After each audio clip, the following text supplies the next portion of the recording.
नमस्कार, मैं अंजलि, आप देख रहे हैं मेरे साथ टॉप न्यूज इंडिया। बड़ी खबर यूपी के मुरादाबाद से। विद्या निकेतन इंटर कॉलेज में लाखों का घोटाला, शिकायत पर पहुंची जांच टीम। जनपद मुरादाबाद के भगतपुर थाना क्षेत्र गांव मानपुर स्थित विद्या निकेतन इंटर कॉलेज में धोखाधड़ी कर लाखों रुपए का घोटाला करने का मामला सामने आया है। मिली जानकारी के मुताबिक आपको बता दें, पूर्व में शिकायतकर्ताओं ने विद्या निकेतन इंटर कॉलेज में चल रहे घोटाले की जांच को लेकर उच्च अधिकारियों से शिकायत की थी, जिसके बाद अधिकारियों द्वारा टीम गठित कर निष्पक्ष जांच कराने के आदेश दिए गए थे। आज टीम ने विद्या निकेतन इंटर कॉलेज पहुंचकर सभी बिंदुओं पर गहनता से जांच की, जिसमें जांच के दौरान टीम को मौके पर कमियां मिली हैं। इस संबंध में टीम द्वारा स्पष्टीकरण मांगने पर स्कूल प्रबंधक और प्रधानाचार्य कोई संतोषजनक जवाब नहीं दे पाए हैं। स्कूल में मिड डे मील को लेकर भी अधिकारियों को खामियां मिली हैं। जांच अधिकारियों ने मीडिया को जानकारी देते हुए बताया कि हमने कई बिंदुओं पर जांच की, लेकिन स्कूल प्रबंधक और प्रधानाचार्य कोई भी सबूत नहीं दे पाए हैं। वहीं शिकायतकर्ताओं ने जांच के नाम पर खानापूर्ति करने का आरोप लगाया है और निष्पक्ष जांच करने की मांग की है। टॉप न्यूज इंडिया के लिए मुरादाबाद से खास रिपोर्ट। एक विद्या निकेतन सिरसवा हरिश्चंद्र स्कूल में एक जांच संबंधी हमारी एक टीम आई है, जिसमें अध्यक्ष जी बलवीर जी हैं और सदस्य के रूप में मैं हूं और एक सदस्य के रूप में हमारे लेखाकार जी हैं।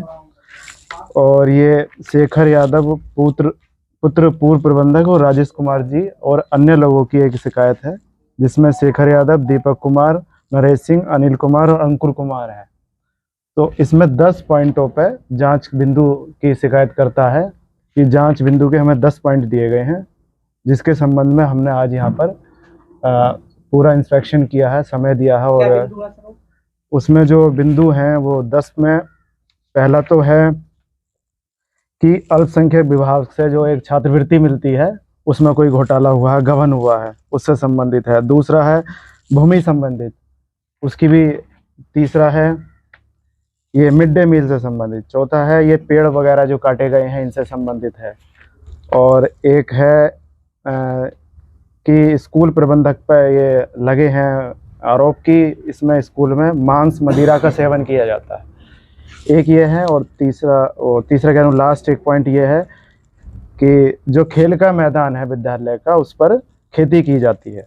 ये बिंदु है, इनकी हमने जांच की है। अभी पक्ष की तरफ से, शिकायतकर्ता की तरफ से हमें सारे पॉइंट्स लगभग मिल चुके हैं। कुछ फुटेज ये भी हमें देंगे। और अभी जो बचाव पक्ष है, मतलब प्रबंधक और प्रधानाचार्य, इनकी तरफ से हमें अभी 1 दिन का समय मांगा गया है। तो कुछ चीज़ें हमें इन्होंने उपलब्ध कराई है, बाकी कुछ चीज़ें ये 1 दिन के बाद हमें उपलब्ध कराएंगे। शिकायत की गई थी, आप उस समय मौजूद थे, कुछ अनियमितताएं भी पाई गई है मिड डे मील को लेकर? हाँ, मिड डे मील में जो 6, 7 और 8 के क्लास टीचर्स हैं, उन लोगों ने उसमें एब्सेंट नहीं भरी थी। इसका मतलब क्या है, ये अब ये जाने। बहरहाल ये है कि 12:30 बजे तक आप मिड डे मील कर चुके हैं तो एब्सेंट भरी होनी चाहिए।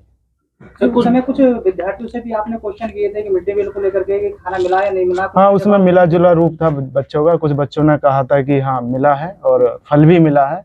1-2 बच्चों ने ये भी कहा कि नहीं भी मिला है। नियमित ऐसे ही रहता है या पहली बार ही बच्चों के साथ ऐसा? ये तो प्रबंधक जी बताएंगे और प्रधानाचार्य जी बताएंगे, हमने तो इनसे पूछा है। तो ये लोग तो यही कह रहे हैं और बच्चे भी ये कह रहे हैं कि नहीं, ऐसी अनियमितताएं नहीं होती हैं ये। और जो क्लास टीचर्स हैं उन्होंने ये कहा है कि ये अनियमितताएं नहीं होती हैं। आज एग्जाम चल रहे हैं, एग्जाम की वजह से थोड़ा ही लेट हो गया है। सर, धनराशि के दुरुपयोग का मामला भी सामने आया था। किस किस चीज का इन्होंने धनराशि का बिल उपलब्ध कराया है जो कुछ परचेज की थी? हाँ, अभी बिल वाउचर इन्होंने उपलब्ध नहीं कराए हैं। हालांकि प्रबंधक जी ने हमें आश्वासन दिया है कि हम कल उपलब्ध करा देंगे। हमारे यहाँ कोई, इनके परिवार में कोई मौत हो गई है, तो इस वजह से वो आज थोड़ा परेशान है। कल इन्होंने कहा है तो कल हम देख लेंगे। सर, लगभग कितनी धनराशि का मामला है? ये कितनी थी धनराशि टोटल होगा था संचय का वाली? कितनी थी? 18,27,000 के समथिंग। अच्छा सर, इससे पहले भी कुछ जांचें हो पाई हैं, जो आप जांच करने आए, इससे पहले भी कुछ जांचें हुई हैं, लेकिन उन जांचों में अभी तक कोई स्पष्टीकरण नहीं निकल गया। हाँ, वो जांच से असंतुष्ट है, इसीलिए दूसरी जांच हम कर रहे हैं। क्या समझाया इस बार? क्या संतुष्ट हो पाएंगे शिकायतकर्ता? अब देखते हैं, निष्पक्ष जांच होगी। निष्पक्ष में हर बार ऐसा होता है कि आरोपी बच के चले जाते हैं। नहीं है, बार-बार शिकायत करता नहीं, उसमें बचने का ऐसा कोई स्कोप नहीं रहता। कुछ ये रहता है कि जो साक्ष्य हम लेना चाहते हैं कोई उपलब्ध नहीं हो पाते हैं। अगर वो साक्ष्य सारे उपलब्ध होंगे तो जांच निष्पक्ष होगी और कोई आरोपी नहीं बचेगा। सर, इन्होंने जो आपको आश्वासन दिया है, जो कागज उपलब्ध कराने का, डॉक्यूमेंट्स उपलब्ध कराने का, वो कब तक का दिया है? हमें कल के लिए इन्होंने लिखित आश्वासन दिया है। लिखित कल के लिए दिया है, और कब तक सर ये जांच पूर्ण हो जाएगी? अब इसमें हम स्टडी करेंगे घर जाकर, ये तो कहना मुश्किल है, थोड़ा समय लगेगा, हो जाएगी। सर इस जांच में अभी तक में आपने जो देखा है तो आपकी तरफ से क्या लग रहा है? कुछ आपका हिंस होगा कि कहीं ना कहीं? नहीं, अभी तो नहीं कह सकते। अभी तो ये होता है कि एक शिकायतकर्ता की तरफ से जो हमें पॉइंट्स मिले हैं, उन पॉइंट्सों को हमने देखा है। उनके बचाव में कुछ चीज़ें इन्होंने भी कही हैं, उन्होंने भी कही हैं, पर इन्होंने अभी कुछ साक्ष्य उपलब्ध नहीं कराए हैं। जब तक पेपर वर्क हमारे पास नहीं आएगा तो मैं कैसे कह दूंगा। नहीं सर, इनका कहने का मतलब ये है कि जो आपने प्राइमा फेसी देखा है, क्या उसमें कुछ अनियमितताएं दिखाई दी हैं या नहीं है? किसमें? जो सारे कंक्लूजन में जो अनियमितताएं होती हैं, जैसे संचय का धन हुआ, पेड़ कटाव हुआ, धनराशि का मामला हुआ। संचयिका वाले में ये है कि इन्होंने अभी कोई हमें अनुमति लेटर नहीं दिखाया है।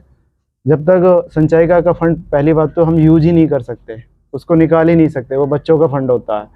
दूसरा, अगर उससे संबंधित आपने यूज किया है तो उसका आपके पास कोई आदेश डीआईओ साहब का होना चाहिए, वो हमें इन्होंने उपलब्ध नहीं दिखाया। जैसे एक टीचर को लेकर अभी हमने रजिस्टर वगैरह चेक किए थे, उसका क्या मामला था? टीचर्स का तो यही था कि जो मिड डे मील वाला जो है कॉलम, उसमें उन्होंने प्रेजेंट एब्सेंट नहीं भरी थी और 12:30 बज गए थे और मिड डे मील संपन्न हो चुका था। पृथ्वी सिंह का मामला उठाता है। अच्छा, पृथ्वी सिंह वाले मामले में ये है कि वो मेडिकल लीव पे हैं, तो मेडिकल लीव वाले उनके डॉक्यूमेंट्स देखे गए हैं, और दूसरा उन पे एक आरोप ये लगा है कि वो विद्यालय नहीं आते हैं। उनकी सीसीटीवी फुटेज देखी गई है, तो फुटेज इन्होंने 8 दिन की उपलब्ध कराई है, उससे पहले की हमें उपलब्ध नहीं कराई है। क्या 8 दिन की फुटेज में सर वो मिले हमें? नहीं, वो नहीं मिले हैं। तो सर अब प्रेजेंट कैसे लगी? हाँ, ये तो प्रबंधक जी बताएंगे और प्रधानाचार्य जी बताएंगे। इनसे हमने लिखित स्पष्टीकरण मांगा इस चीज़ के लिए। ठीक है। और कहाँ के रहने वाले हैं? राजेश कुमार जी, कहाँ के रहने वाले श्री स्मार्चंद के रहने वाले हैं। हैं? सर, आज एक विद्या निकेतन इंटर कॉलेज मानपुर में एक जांच हुई है, किस विषय में ये जांच हो रही है? ये विषय है, प्रबंधक के द्वारा यहाँ घोटाले किए गए हैं, गबन किया गया है पैसों का, जी। और जो है बिना अनुमति के पेड़ काटे गए हैं, छात्रवृत्ति का पैसा निकाल के उसको गबन किया गया है। इसी संबंध में जांचें होती चली आ रही हैं इसी क्रम में, और किसी भी जांच समिति का कोई भी निष्कर्ष नहीं निकल पा रहा है। कितनी जांचें हो चुकी हैं अब तक? ये मेरे ख्याल से 4थी या 5वीं जांच है। अच्छा, ये डीएम साहब को भी हम जांच दे चुके हैं, जो हो चुकी है। जीडी साहब की जांच आज आई है। जी। और इस जांच कमेटी में कौन अधिकारी आया है? इस जांच कमेटी में जेडी साहब ने, प्रिंसिपल मोना पांडे, प्रिंसिपल ठाकुर द्वारा, और एक जेडी ऑफिस के अकाउंटेंट हैं नरेंद्र जी, ये 3 लोग हैं। अच्छा, ये लोग सर, ये जो 4 बार जांच हुई है, तो आप संतुष्ट क्यों नहीं है? क्या मुख्य पॉइंट रहते हैं? हम संतुष्ट इसलिए नहीं है, मेन पॉइंट ये है कि जो भी जांच समिति आती है, जांच के समय कोई भी डॉक्यूमेंट विपक्षी के द्वारा जो है उपलब्ध नहीं कराए जाते हैं। उसके बाद सारे फर्जी रजिस्टर, वहाँ टाइम मांग लिया जाता है, फर्जी रजिस्टर उपलब्ध करा के वहाँ जो है उनको फोटो स्टेटस दे दी जाती है। सर, आज की जांच में क्या पाया गया है? आज की जांच में भी सेम वही मैटर है जो सारा पहला रहा है। आज भी उन्होंने यही बोला है कि हम कल करा देंगे। अच्छा सर, इस बार आप संतुष्ट नहीं होते हैं तो अब आप क्या करेंगे? इस बार यदि हम संतुष्ट नहीं होते हैं तो कमिश्नर साहब के पास जाएंगे, क्योंकि डीएम साहब वाली जांच हो चुकी है जी, उसमें भी कोई निष्कर्ष निकल के नहीं आ रहा है। और कमिश्नर साहब अगर निष्पक्ष जांच वहाँ से होगी तो ठीक, अन्यथा हम जो है हाईकोर्ट का सहारा लेंगे। सर, कुछ धनराशि का भी गबन का आरोप है, वो धनराशि कितनी है? लगभग टोटल धनराशि लगभग 1 करोड़ के आसपास बैठेगी, क्योंकि 18,27,000 जो है छात्रवृत्ति का है, 6,40,000 संचयी का है, बाकी 52 पेड़ सागौन और शीशम और आम के काटे गए हैं जिनका मूल्यांकन होना है। तो मैं समझता हूँ कि टोटल लगभग 1 करोड़ के आसपास धनराशि का सर, आज जो अधिकारी आए थे तो क्या आश्वासन देंगे? आश्वासन क्या, हमें तो वही आश्वासन बार बार मिलता है कि बोले ठीक है, ये उपलब्ध करा देंगे कागज, तब हम जो है कुछ करेंगे इसमें। तो स्कूल के प्रिंसिपल साहब और प्रबंधक जी का एक बार नाम बताइए जिन पे आरोप है। प्रबंधक हैं पूरन सिंह यादव और प्रिंसिपल जी का नाम है राकेश कुमार। सर, जैसे जांच कमेटी आई है, इसमें एक भी सवाल का वो जवाब सही से नहीं दे पाएंगे, क्योंकि कोई जांच समिति जो है आज तक किसी सवाल का जवाब नहीं दे पाई। जांच से आप संतुष्ट हैं? कौन सी? आज की जो जांच की नहीं, अधिकारी? जांच से संतुष्ट हम तब होंगे जब इसका निष्कर्ष निकल के आएगा। बाकी तो सारी जो है जितने घोटाले हैं सब साक्ष्य सामने हैं। ये जांच अधिकारी आया, आपको क्या आश्वासन दिया है? हमको तो यही आश्वासन दिया है कि ठीक है, ये इन लोगों ने रिटर्न में हमें दे दिया है कि कल हम जो है सारे कागज उपलब्ध करा देंगे, लेकिन हमको कोई उम्मीद नहीं है कि निष्पक्ष जांच हो पाएगी।